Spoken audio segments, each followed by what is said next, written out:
An entire world is ready for you to start your career teaching the path to wellness. Mastering the science of mindfulness.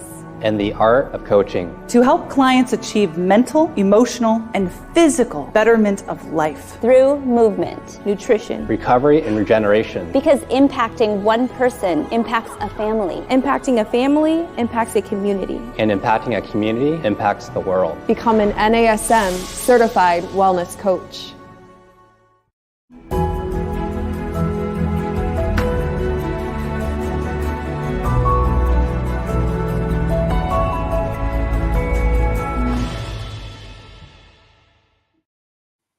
Hey everyone, welcome to our Strong Mind, Strong Body podcast. I'm your host, Angie Miller, and today I have a great guest. His name is Dr. Bryan Price.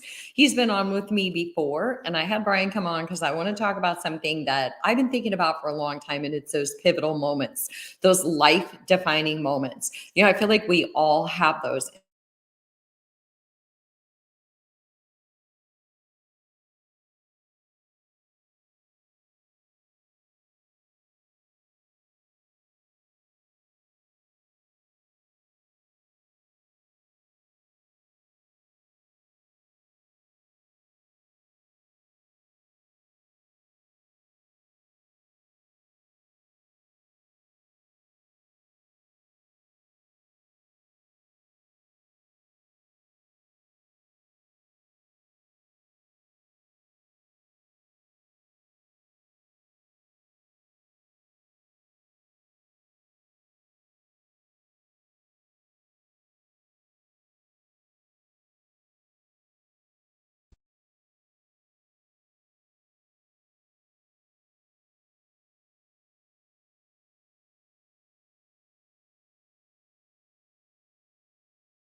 Defining moments, those moments in our world that make us stop and take a pause, where we have this crossroads of which direction am I going to go? Sometimes there are moments of extreme achievement, and sometimes there are moments of extreme adversity, but they really do define the trajectory of our lives. We all walk away with lessons, and sometimes those lessons are ones that limit us and hold us back as we create this narrative.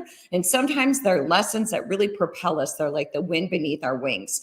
So I'm bringing Dr. Bryan Price on. He's been on before, and he is a great master at this topic. So come on in, Bryan. Hi, Angie. How you doing? Great to be back. I'm doing well, thank you. Did you like my muted audio there? So, all right. All good. But honestly, I thought your intro to this was absolutely perfect. So really excited to talk about this topic with you.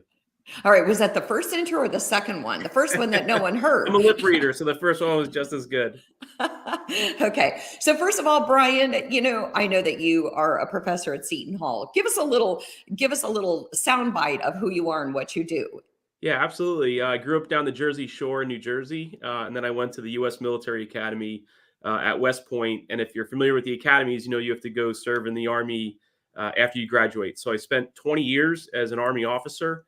The first half, I flew the Army's premier attack helicopter, the Apache Longbow. And then the Army sent me to Stanford University to get a PhD. And I came back and spent the second half of my military career teaching at West Point and running a place called the Combating Terrorism Center. Got out in 2018. Initially started working at Seton Hall, where I run a 4-year leadership institute called the Bacino Leadership Institute at Seton Hall University. And then on the side, I started my own company called Top Mental Game, where I work with athletes and business leaders on mindset and mental performance so that they can perform at their best when it matters the most. All right. Well, you know what? I feel like you are a perfect person to talk about those defining moments and to really decide, are those defining moments holding us back? Because they do. I look at defining moments like that crossroad. You come up to a crosswalk, you can either go left or right. How many movies have been made about those defining moments? I'm sure we could go on and on. But with all the stuff that you've done throughout your life, I imagine being at the top of your mental game is most important. So that's why I love that you're going to talk about this with us, because you and I have been on and we've talked about imposter syndrome. And I know that from what I heard from those who listened, that was a really powerful topic for a lot of people. So I have a question from your perspective. Because when I thought about doing this, I'm not going to lie, I had a few tears and then some, because I started thinking about my life defining moments, and it is kind of an emotional connection to what has happened to you throughout your life and how you've moved forward from that. So from your perspective though, why do you think that these pivotal moments are so important for athletes, business leaders, and everyday humans to identify? Yeah, I think you hit the nail on the head in the beginning when you said this is personal, right? And I think this is going to resonate with a lot of your audience, not just your athletes, but the whole your entire network. And I think the understanding those pivotal moments in your life are important for a number of reasons. One is I just think it's important, number one, for self-awareness. Uh, Understanding these moments help us understand ourselves. Number two, when we talk about these moments, and we'll call them crucible moments that kind of create soundtracks. These things also are specifically unique to us, meaning they're not, stories of other people, but it's very personal to you. And I think that this is critical for kind of understanding your own personal brand. But most importantly, I think identifying these types of moments in your life, these pivotal moments, are important because subconsciously they might be running in your head. And as we'll talk about, I think that those moments are either limiting you or liberating you. And I'm sure we'll dive deep into that topic. Yeah, well, and I think that's spot on, because I think that it is very, very personal. And during those crossroads moments, we kind of, the way that we chose to go, I think has a lot to do with kind of that soundtrack mentality. But I also love the way that you said that it kind of defines your brand, because how many people have made a brand from their story? And how many times do we hear that over and over again, that our best brand is a story that represents our life? Like, we are the best person to help someone else if we've had that experience. And so I do want to ask you that, one of the things that you and I talked about, and I kind of even alluded to this in the description, is for some people, that story or that crucible moment, it liberated them. It was like this moment of, aha, I get it now. I know exactly where I want to go. And then for some people, it's very limiting. It is whatever soundtrack they created, it stayed with them and it's keeping them stuck, like they're in quicksand. So, how come? How come for some people it's very liberating and for some it's so limiting?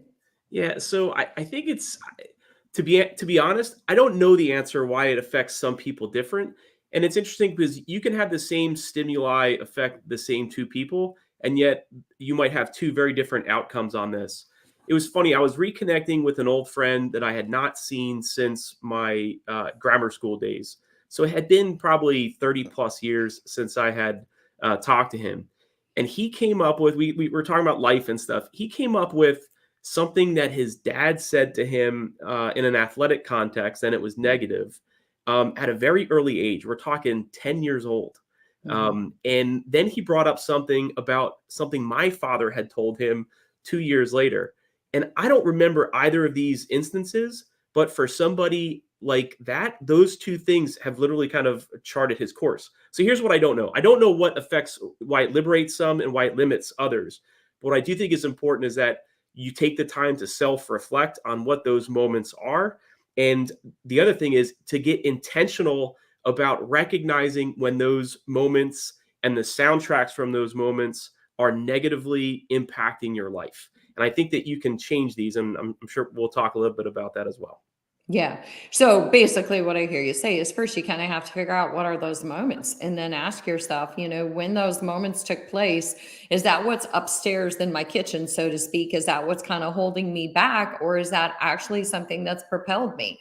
And I find it interesting that your friend heard something from his father and then heard something from your father. And it almost sounds like what your father said was able to kind of erase or add some clarity to Correct. something his father had said. So it put him in a better place. Correct. And I think that happens throughout our lives. One teacher might say something or doubt you, or one mentor might say something or doubt you. Another one comes along and sees this spark in you, and all of a sudden we light up.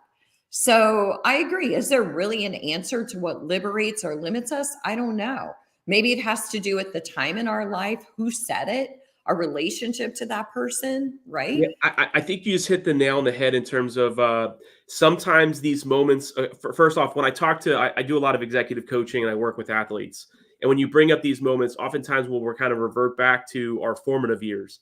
That could be in childhood, that could be in kind of our adolescent or our teenage years when things are said.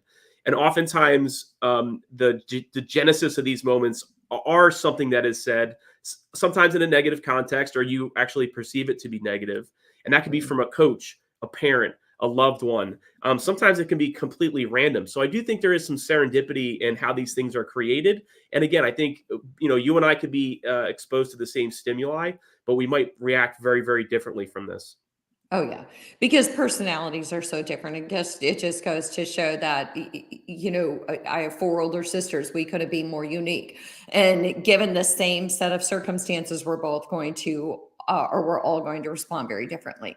So Bryan, I want to reintroduce you real quick. I'm talking to Dr. Bryan Price. He teaches at Seton Hall. He's a professor at Seton Hall. He owns his own company called Top Mental Game. He has worked with athletes, business leaders, you name it. He's taught at West Point, been in the Army. So you know what? He is a perfect person, I think, to talk about these crucible or pivotal moments.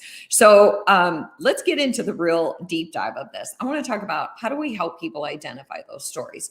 Because I, for one, think that a lot of times people bury their stories, especially if it was a pivotal moment that limited them. They sort of bury, as you would say, the genesis of it because it was painful. And so they put it underneath and they pack it away. And they're not even sure how it impacts them.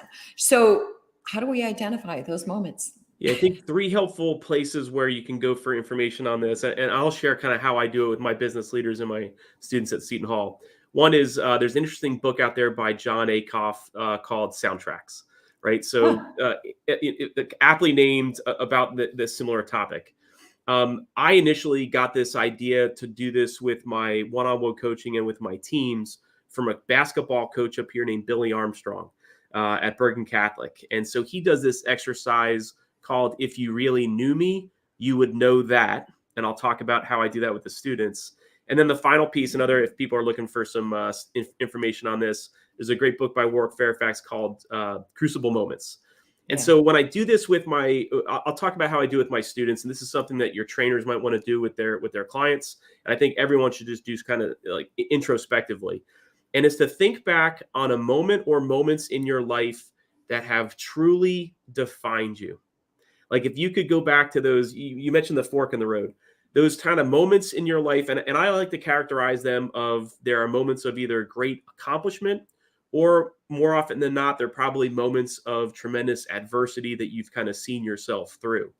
And the reason why we call them crucible moments, now I'm not a scientist, but for those of you that are familiar with kind of what crucibles are, they are a vessel by which when you put ingredients into them, and then you subject those ingredients to a tremendous amount of light, heat, and sometimes pressure, the contents are going to be fundamentally different, changed after that experience than before. And so this is why I think of them as crucible moments, that you are not the same person that you were before this incident occurred. You're different after. And so when we do that, we ask our students to then, once they kind of share their crucible moment, we ask them to reflect on how that has changed them today, and if so, how. And so I'll pause there if you have any questions. But that's the kind of general construct. What are those 1 or 2 moments in your life that have fundamentally changed who you are as a person? And we'll talk about the liberating and the limiting part next. But interested in your thoughts. Okay, so good. Oh, because you know me, I can't wait to give a thought. So first of all, one thing I do want to say is Warwick Fairfax, his book on Crucible Moments, he's a great guy. He's got an amazing story. So if you all didn't catch that little tidbit that Bryan put out there, please look it up because he's got a really, really, really profound story. The other thing that you mentioned was the book called Soundtracks. I'm going to have to look that one up. But I love the question, if you really knew me, you would know this. And I don't know if I worded that exactly the right way, but I will say this. If somebody asked me that, if you really knew me, you would know that. Wow, that's a wide open question, because I know that some of the pivotal moments in my life, I know that the first thing that comes to a lot of people's minds is when I had kids or when I got married. And yes, those are pivotal moments. But I would say, like, for me, this is a unique situation. But for me, I was a first college graduate in the whole lineage of my family. And so that was a pivotal moment for me. I have 4 older sisters. No one in my family had ever gone to college. So that was a pivotal moment. A pivotal moment for me was living abroad when I was in college, choosing to go abroad long before anyone ever did that, and not having kind of the tools to really do that, or the support to do it the way that I thought it was going to be, and kind of having to work through all those difficulties. So those 2 things really built my confidence and kind of laid a platform for me to have some self-belief. So I'm curious, give me one of your pivotal moments. So I'll share an example, and then I'll kind of share mine. I work with some high school kids in the inner city in New Jersey, and we did this in front of a kind of a team context.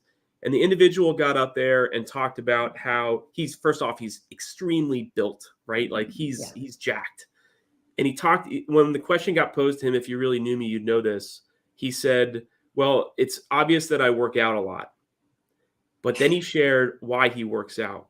And he works out because his mom, he grew up in a single parent household, and the guy that his mom was dating was abusive, and abusive to not only the mom, but also the kids. And so he said, every time I go lifting, that is what I think about. I think about protecting my family. And I mean, you talk about like a powerful, cathartic kind of moment in that room.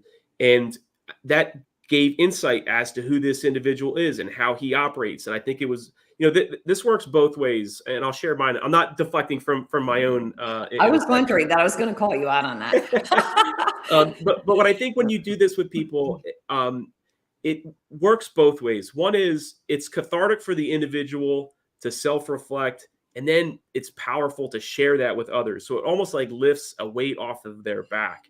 But also I believe that for the audience members, whether this is one-on-one or a team, there's a moment of connection and empathy that you have with that individual that was not there beforehand. And I feel like when you do that, you're able to give people grace. You're able to understand those people on a different level, and there's a different connection. Imagine how powerful that might be for some of your trainers. Okay.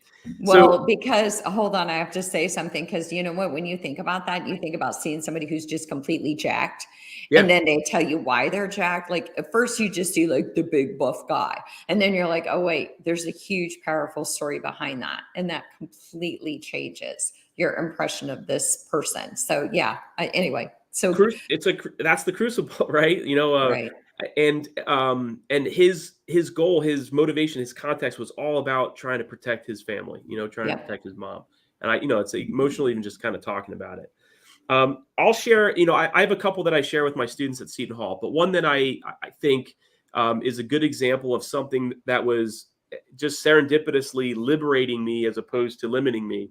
When I was going into high school from my 8th grade year to my freshman year, I ended up, I was a big baseball player growing up. I ended up playing baseball at West Point. And going into my freshman high school year, I was actually working out with my dad at the local high school field. And prior to that, I had become the Babe Ruth MVP, right? That was the season I became the MVP. 14, 15 years old. I can't remember what I was, but I was feeling pretty on top of the world. And I'm hitting with my dad for about, an hour and a half or so. And then we go into the high school to get a drink. I was back in the days when you can go in high schools just to use their soda machine. And I go in there, and I recognized that the janitor was actually watching me hit. And this wasn't a normal janitor. This was one of the best high school athletes our high school had ever produced. And I knew who it was. And I knew he was watching me. So as I walked up, he's like, "I saw you out there hitting." I was like, "Yeah." And he's like, "You're looking pretty good." And of course, I was like, I'm the Babe Ruth MVP. And he goes, "Well, what grade are you going into? Are you going in the 6th? What is it?"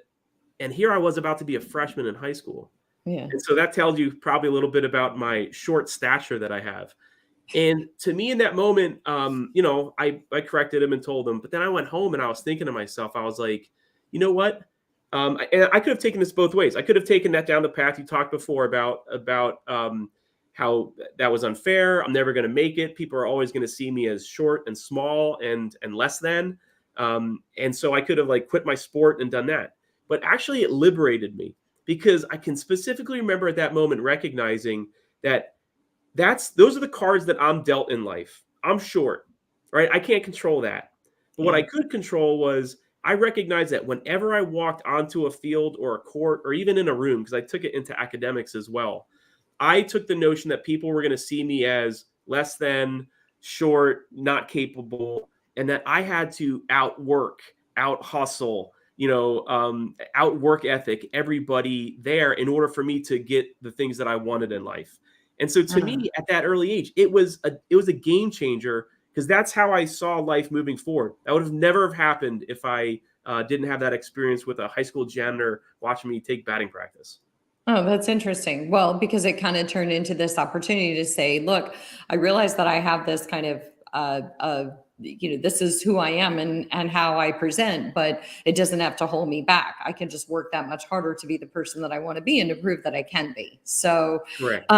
So I love that. So again, I'm talking to Dr. Bryan Price, and he and I are talking about life-defining moments. And he's talking about that moment where he was MVP and on top of the world, but then somebody thought he was like X amount of years younger than he really was. And you can take that, like you said, and let it completely deflate you, or you can use it as a powerful story to make you want to move forward.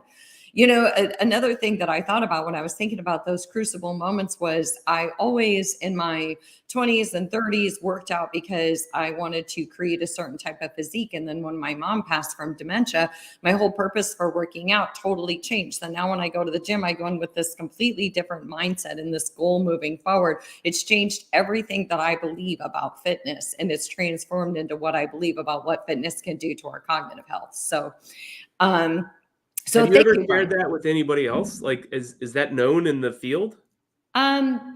I think so, but I think that sometimes we think our stories are known. Yeah. I had two kind of crucible moments when it comes to exercise. And one was when my mom passed from dementia. And another was when I had a health scare when I realized that I can't outrun and outlift heart disease that runs rampantly with the women in my family. So now when I go to the gym, it is about keeping my heart as healthy as I can in spite of my genetics. But we're not going to go any further into that one, or I might start crying. So anyway, let's move forward from there. So how do we free ourselves from these unhealthy soundtracks that haven't served us? How do we get out of this icky pattern where we get stuck?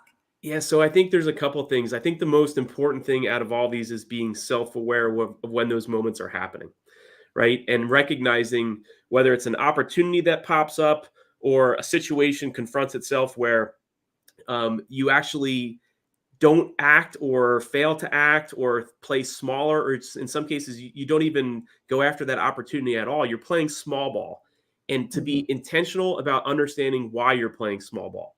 So, there's a couple of things that I work with my clients on this. One is to think about the opposite and to think about, in order to remove that negative, unhealthy soundtrack, can you identify a time in your life when you felt powerful or strong? Right? What did that feel like? And that could be overcoming adversity again, or in the great achievement. And then that should be something that is in the back of your mind. Number two is, this might sound a little odd, but I tell people to think like a defense lawyer. So in those moments, the opportunity pops up and you want to play small because of a negative, unhealthy soundtrack, I'd ask you to think like a defense lawyer. And what I mean by that is to critically analyze the evidence that is supporting that negative soundtrack. Like, oh, you can never do it, or you're not good enough, or you've always stunk at this sort of thing in the past. This hits kind of at the growth mindset component of it. Right. And then when you come up with that, see if there is actual evidence to support your negative mindset, and better yet, come up with the evidence to refute it. I've been through these challenges before. I've been able to overcome this adversity in the past. When this happened in the past, I was able to persevere. And so switch it. So I think like being a defense lawyer is kind of number two. And then the last one, I take a page from the performance psychology field that I work with athletes. And it's called a reset ritual rather. And the reset ritual involves three things. It involves a physical act, it involves a positive phrase, and the last one is it involves kind of a cleansing breath, right? And so I'll give you an example. Julie Foudy, I interviewed her, one of the greatest soccer players of all time. When she makes a mistake that, in some cases, a minor error can catastrophically collapse the rest of your kind of performance. What she does is she used to wear a hairband around her wrist, and she would snap the hairband. Her reset phrase was, I think it was "Let's go" or "Snap." Oh, it was "Snap out of it" is what hers was. And then she did a cleansing breath, like get it out. And so in those moments of, when the heat is on and you're right there and your negative soundtrack is saying play less than, I think it's cool to have some type of physical action. Doesn't have to be a hairband. It could be, some people do this, like wipe off the sweat or the brow. Right. Some of my athletes actually do this, which is signifying flushing the toilet and wiping that negative kind of that negative idea out of there. Come up with whatever your mantra is that, I can do this. Let's go. Get on with it. Like whatever your mantra is, and a quick cleansing breath. And those are some pretty kind of quick, I think, things that everybody can put into play, starting time now. Okay. So again, I'm talking to Bryan Price. We are talking about resetting our, or we're talking about, I'm echoing. I can hear myself echo. Hopefully that's not too bad for all of you listening, but we are talking about when you have these life-defining moments and we walk away with this soundtrack that kind of propels us forward, or it limits us based on what our experiences were from that pivotal moment. And Bryan gave a great story about how we need to reset. And so there needs to be a physical component, like you snap the rubber band.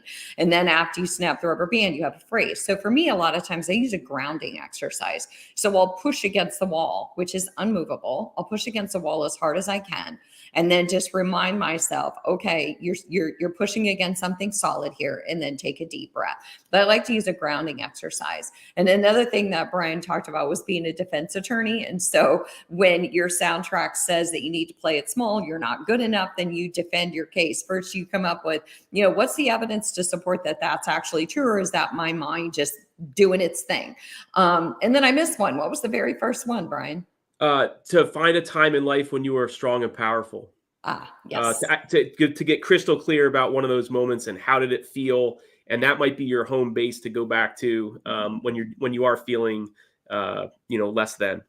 Yeah. It's funny. My husband works in the business world and he has a whole file of attaboys. And and so every time, he's kept all the powerful like awards or whatever it is over the years, and he calls them his attaboy file. And it's what he can refer to when he needs a little boost. Or I suppose if you're looking for a new job, you refer to your attaboys to remind you of what your actual achievements are. So I think that's really powerful. So Bryan, I have one last question for you. And that is, as trainers and instructors, who are out there working with people every single day, what could they ask their clients to help them get to the core of what might define them? Because I think that we've laid out a good, strong foundation for why it's important that we know this about people. Because think about that athlete that you were talking about, why he exercises. A trainer should know that.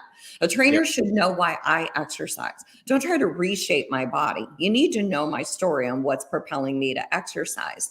So do you have something you would tell trainers and instructors out there? Yeah, this is challenging because I think you can get some information on the front side when you're working with somebody, like in an intake session, but that's difficult. Somebody might not open up. So you might want to consider using this after you've established a relationship with that individual, over time. I do think you should tread lightly.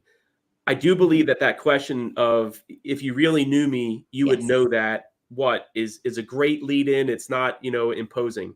If the individual doesn't want to share a lot, other kind of tips and techniques we've done in the past is ask that, who is your greatest hero?